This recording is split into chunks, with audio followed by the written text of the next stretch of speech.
안녕하세요. 스물캡스입니다. 오늘은 한미반도체 24년 4분기 실적에 대해서 알아보고 관련 소식들에 대해서 보시겠습니다. 먼저 24년 매출액을 보시면은 5,589억 원으로 전년 대비해서 252% 상승한 것을 볼 수 있고, 영업이익은 2,554억 원으로 무려 699% 상승하였습니다. 4분기만 떼고 봤을 땐 1,496억 원으로 전년 대비 187% 상승했고, 영업이익은 291% 상승하였습니다. 지난 분기까지의 장비 누적 판매 대수가 증가하고 이로 인해 늘어난 부품 매출로 견고한 영업이익률을 낼 수 있었다고 분석하고 있는데요. 이전 금융정보업체인 FN가이드에서 제공해준 예측치를 보시면 매출액은 5,783억 원이고 영업이익은 2,606억 원으로 실제 실적은 하향 조정됐지만 저는 크게 벗어나지 않았다고 생각해서 그래도 긍정적으로 받아들이고 있습니다. 그리고 올해 있었던 소식들을 정리해보면 AI 반도체 수요 증가에 따라서 글로벌 반도체 제조사의 HBM 생산용 TC 본더를 지난해 3분기부터 본격적으로 납품을 시작했고, 전용 신규 공장도 25년 말 완공을 목표로 건립 중에 있다고 합니다. 그리고 최근 마이크론의 신규 공장 기공식에 참여했다는 소식으로 인해서 한미 반도체의 TC 본더 매출이 앞으로 증가할 전망이라고 합니다. 그리고 또 다른 소식으로는 한미반도체는 오는 2월 4일에 해외 주요 기관 투자자들을 대상으로 실적 발표 컨퍼런스 콜을 개최한다고 하는데요. 이번 컨퍼런스 콜에서 2024년 4분기 실적을 리뷰하고 2025년 전망을 발표할 예정이라고 합니다. 특히 이번 컨퍼런스 콜에서는 차세대 HBM 생산용 본더 개발 로드맵을 공개할 예정이고, 기존 실적에 기여하던 듀얼 TC 본더 장비 이외에 주요 개발 대상으로는 플럭스리스 TC 본더와 하이브리드 본더가 있다고 합니다.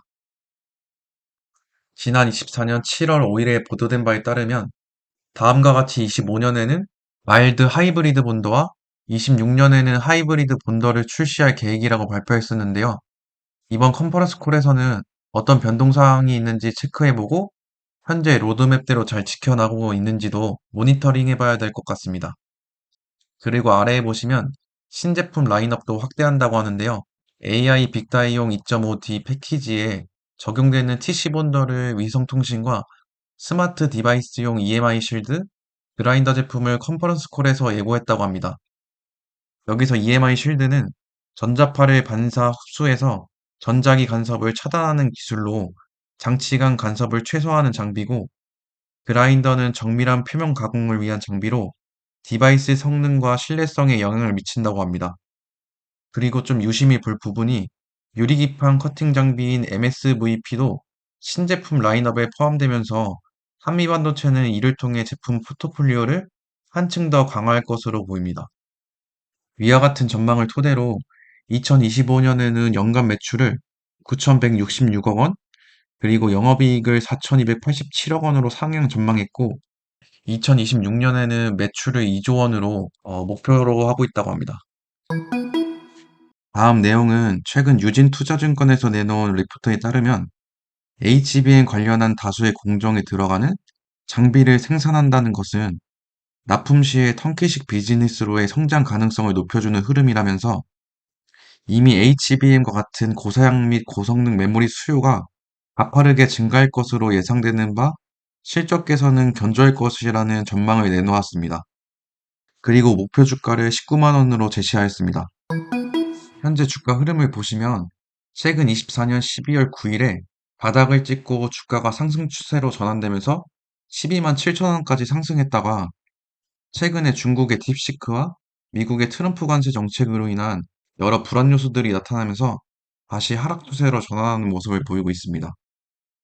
그래서 주가 하락의 원인을 정리해보면 첫 번째로는 엔비디아의 고성능 GPU에 대한 가치를 의심받고 있는데, 중국은 이번 딥시크를 통해서 저가의 GPU로도 챗 GPT의 버금가는 성능을 보여주면서 이제는 더 이상 고가의 GPU를 굳이 쓸 필요가 없다는 그러한 의견들이 나왔고, 두 번째로는 이로 인해서 AI 장벽이 낮아지면서 여러 기업들이 이제는 AI를 활용해서 여러 가치를 창출할 수 있겠다라는 이러한 의견과 함께 반도체 분위기가 하드웨어에서 소프트웨어로 전환되는 분위기가 만들어지고 있습니다. 그리고 세 번째 마지막으로는 미국 트럼프의 관세 정책 때문인데요.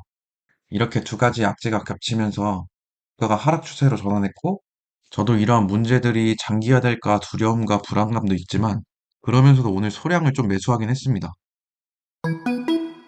제가 매수한 이유는 지극히 저의 개인적인 의견이고, 저는 동사를 공부한 지 며칠 되지 않은 투자자이기 때문에 저의 생각이 틀릴 수 있다는 것을 감안하고 들어주셨으면 좋겠습니다. 우선 첫 번째로는 저가의 GPU로도 좋은 성능을 낼 수 있다고는 하지만 계속 저가로만 쓸 수 있는 것도 아니고 앞으로 기술은 지속적으로 발전할 수밖에 없기 때문에 고성능 GPU의 수요는 불가피할 거라고 생각하고 있습니다. 그리고 이러한 위기는 미국의 AI 기업들이 더 성장할 수 있는 그러한 발판이 되었다고 생각하고 있습니다. 그리고 두 번째로는 올해 동사의 일곱 번째 신규 공장 건립과 24년 연매출은 5,500억 원으로 역대 최대 실적을 달성하였고, 더 나아가서 올해는 1조 가까이 매출액을 상향 조정하였습니다. 감히 저 같은 개인이 판단할 수 있는 부분은 아니겠지만, 기업들 입장에서는 어느 정도 가능성을 보고 투자를 했다고 생각하고 있고, 전혀 근거 없이 매출액을 1억 가까이, 전년 대비해서 거의 두 배씩이나 무리해가면서 상향 조정을 할 필요가 있었을까라고 생각해 봤을 땐, 분명 어느 정도의 수요를 보고 나서 이렇게 나온 말이라고 생각하고 있습니다. 그리고 미국의 관세 정책은 이전 1기 트럼프 시절에도 단기적인 주가 조정은 있었으나 결국에는 장기적으로 주가가 우상향하는 모습을 보여주었습니다. 그렇기 때문에 이번 관세로 인한 악재 또한 단기적인 조정일 뿐 미국의 주가는 우상향할 거라고 판단하고 있습니다. 이러한 근거들로 국내 주식은 한미반도체를 소량 매수했고 기존의 주력 기업인 오픈엣지 또한 매수하였습니다. 이보다 해외 주식은 더 많이 금액을 투자하였는데요. 저의 이러한 판단이 어떻게 될지는 모르겠지만 저는 저만의 신념과 기준을 갖고 투자를 진행하고 있고 아직 투자한 지 얼마 안 된 주린이기 때문에 더 많이 배워야 되고 경험해야 될 것도 더 많다고 생각하고 있습니다.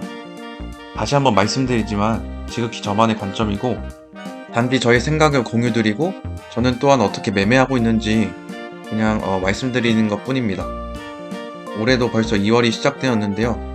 저의 투자가 앞으로 어떠한 결과를 보여줄지는 기대되면서도 한편으로는 불안한 것 같기도 합니다. 하지만 꾸준히 공부하고 무리하지 않는 선에서 끝까지 포기하지 않는다면 분명 좋은 결과가 있을 거라고 믿고 있고 작년보다 올해가 더 성장하는 해가 되었으면 좋겠습니다. 오늘도 많이 부족한데 이렇게 영상 시청해 주셔서 감사드리고 행복한 하루 보내세요.